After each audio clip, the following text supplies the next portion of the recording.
로마서 길잡이 하나님의 의의 복음 로마서 심층 연구 개혁신학적 관점에서 본 구원의 대서사 제1부 성령의 감동으로 쓰인 편지 로마서의 기록 배경 주후 57년 봄 고린도의 한 집에서 특별한 일이 벌어지고 있었습니다.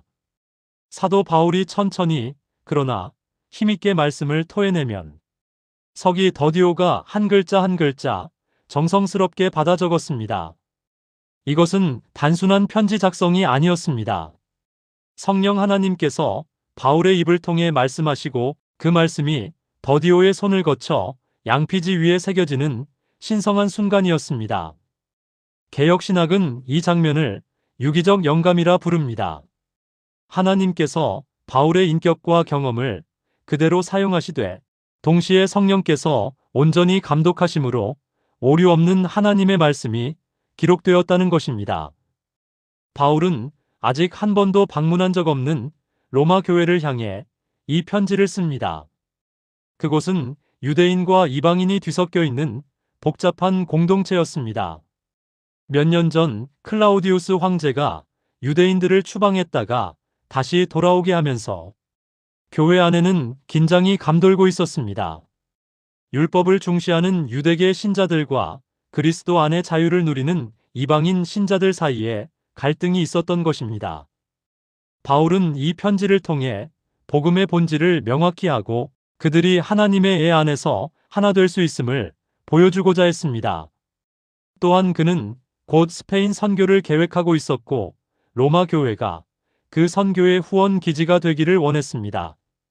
무엇보다 자신의 복음이 오해받고 왜곡되는 것을 막기 위해 율법 없는 복음이 사실은 구약에 약속된 하나님의 의를 완성하는 것임을 체계적으로 설명해야 했습니다.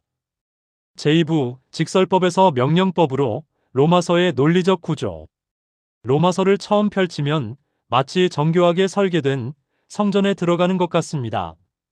바울은 성령의 인도하심을 따라 완벽한 논리로 복음의 진리를 전개합니다. 1장부터 11장까지는 복음의 직설법으로 하나님께서 우리를 위해 무엇을 행하셨는가를 선포하고 12장부터 16장까지는 복음의 명령법으로 그러므로 우리는 어떻게 살아야 하는가를 다룹니다. 이 순서는 구원이 먼저이고 그에 대한 감사의 응답으로 거룩한 삶이 뒤따른다는 것을 보여줍니다. 바울은 먼저 인류의 보편적 타락을 폭로합니다. 이방인들은 창조주를 버리고 우상을 섬겼고 유대인들도 율법을 지키지 못했기에 하나님 앞에 똑같은 죄인입니다. 의인은 없나니 하나도 없다는 진단은 인간의 전적 무능력을 드러냅니다. 그러나 3장 21절부터 복음의 햇살이 비춥니다. 이제는 율법 외에 하나님의 한 의가 나타났으니 바울은 예수 그리스도를 믿는 믿음으로 의롭다함을 받는 칭의의 교리를 전개합니다. 이것은 우리 행위와 무관하게 오직 하나님의 은혜로 주어지는 선물입니다. 아브라함도 믿음으로 의롭다함을 받았다는 구약의 증거를 제시하며 이 복음이 창세 전부터 계획된 하나님의 구원 경륜임을 입증합니다. 6장부터 8장에서는 의롭다함을 받은 자가 성령의 능력으로 죄를 이기며 거룩하게 변화되는 성화의 과정을 다룹니다. 9장부터 11장은 이스라엘의 불신조차 이방인 구원을 위한 하나님의 계획 안에 있었음을 보여주며 하나님의 절대 주권을 노래합니다. 12장부터는 이 놀라운 은혜를 받은 자들이 어떻게 하나님께 예배하며 교회 안에서 서로 사랑하고 세상 속에서 빛과 소금으로 살아야 하는지 실제적인 지침을 줍니다. 제3부 십자가에서 만난 공의와 사랑 로마서 3장 21절에서 26절 해설 로마서의 심장부는 3장 21절부터 26절입니다. 개혁신학자들은 이 6절을 성경 전체의 요약이라 부릅니다. 여기서 바울은 율법과 상관없이 하나님의 한 의가 나타났다고 선포합니다. 이 하나님의 의는 이중적 의미를 담고 있습니다. 첫째는 하나님 자신이 공의로우시다는 것이고 둘째는 그 공의로우신 하나님께서 죄인을 의롭다고 선언해 주신다는 것입니다. 여기서 복음의 역설이 나타납니다.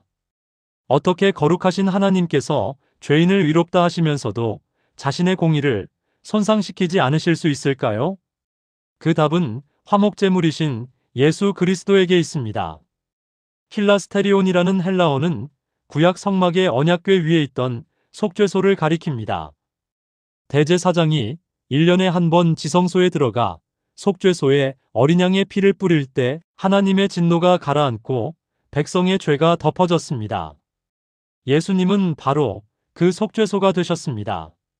하나님의 아들이신 그분께서 우리 죄를 위해 십자가에서 피 흘리심으로 하나님의 공의로운 진노가 만족되었고 동시에 하나님의 무한한 사랑이 완성되었습니다. 바울은 세 가지 강력한 은유를 사용합니다. 칭의는 법정 용어로 재판관이신 하나님께서 우리를 향해 무죄라고 선언하시는 것입니다. 속량은 노예시장 용어로 값을 치르고 종을 자유케 하는 것입니다.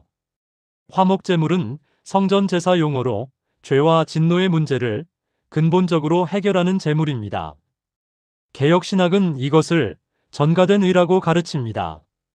우리의 죄가 그리스도에게 전가되었고 그리스도의 의가 우리에게 전가되었습니다.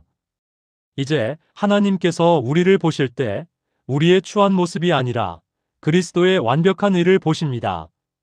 제사부, 의인이면서 동시에 죄인, 로마서 7장, 8장의 신비. 로마서 7장에서 바울은 탄식합니다. 내가 원하는 바 선은 행하지 아니하고 도리어 원하지 아니하는 바 악을 행하는도다. 개역신학은 이것을 중생한 그리스도인의 실존으로 봅니다.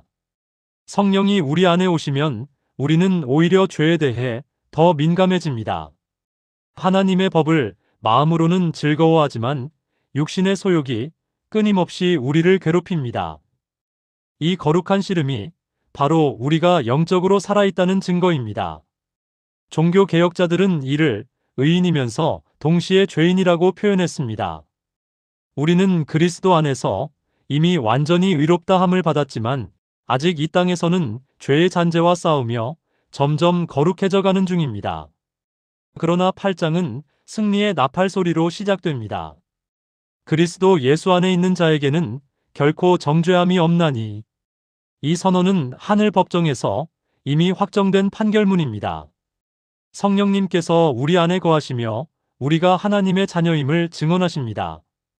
우리가 말로 표현할 수 없을 만큼 괴로울 때 성령께서 친히 말할 수 없는 탄식으로 우리를 위해 간구하십니다. 바울은 피조물 전체의 구속을 노래합니다. 우리가 지금 겪는 고난은 잠깐이며 장차 나타날 영광과는 좋게 비교할 수 없습니다. 하나님께서는 모든 것을 합력하여 선을 이루십니다. 개역신학이 가르치는 성도의 견인은 바로 이 진리에 근거합니다. 우리 구원이 우리의 의지나 노력이 아니라 성령님의 붙드심에 달려있기에 우리는 끝까지 보존됩니다. 제호부, 끊을 수 없는 사랑의 승가. 로마서 8장 31절에서 39절. 로마서는 8장 후반부에서 우주적 찬양으로 폭발합니다. 바울은 연속으로 질문을 던집니다. 만일 하나님이 우리를 위하시면 누가 우리를 대적하리요? 누가 우리를 고발하겠습니까? 하나님께서 의롭다 하신 자를 누가 감히 정죄하겠습니까? 예수 그리스도께서는 우리를 위해 죽으셨을 뿐 아니라 부활하셨고 지금도 하나님 우편에서 우리를 위해 간구하고 계십니다. 바울은 이어서 누가 우리를 그리스도의 사랑에서 끊으리요? 라고 묻습니다. 그리고 당시 그리스도인들이 직면할 수 있는 최악의 고난들을 나열합니다. 환난, 곤고, 박해, 기근, 적신, 위험, 칼입니다. 바울은 복음을 믿는다고 해서 인생이 편안해진다고 말하지 않습니다. 오히려 우리가 종일 죽임을 당하게 되며 도살당할 양같이 여김을 받는다고 솔직하게 고백합니다. 그러나 바로 그 고난 한복판에서 우리는 우리를 사랑하시는 이로 말미암아 넉넉히 이깁니다. 바울은 로마서의 클라이맥스를 선사합니다.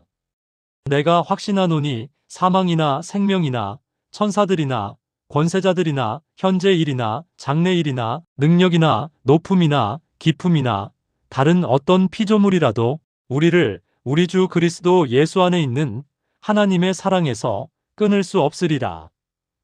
죽음도 삶도 영적 존재들도 시간도 공간도 그 어떤 피조물도 우리를 하나님의 사랑에서 끊을 수 없습니다. 이것이 개혁신학이 가르치는 구원의 확신입니다. 사랑하는 성도 여러분, 오늘 여러분을 괴롭히는 것이 무엇입니까? 과거의 죄책감입니까? 현재의 연약함입니까? 미래의 불확실성입니까? 로마서는 우리에게 외칩니다. 그 어떤 것도 여러분을 하나님의 사랑에서 끊을 수 없습니다. 여러분의 구원은 십자가에서 완성되고 부활로 확증된 그리스도의 사역 위에 서 있습니다. 이 복음의 확신 안에서 두려움을 내려놓고 정죄의 사슬에서 자유로워지십시오. 우리는 우리 의로 사는 자들이 아니라 하나님의 의로 사는 자들이며 우리 힘으로 버티는 자들이 아니라 하나님의 사랑에 붙들린 자들입니다. 이 영광스러운 복음을 붙들고 오늘도 담대히 일어나 이 죽어가는 세상 속에서 영원한 생명의 메시지를 외치는 하나님 나라의 증인으로 살아가시기를 주님의 이름으로 축복합니다.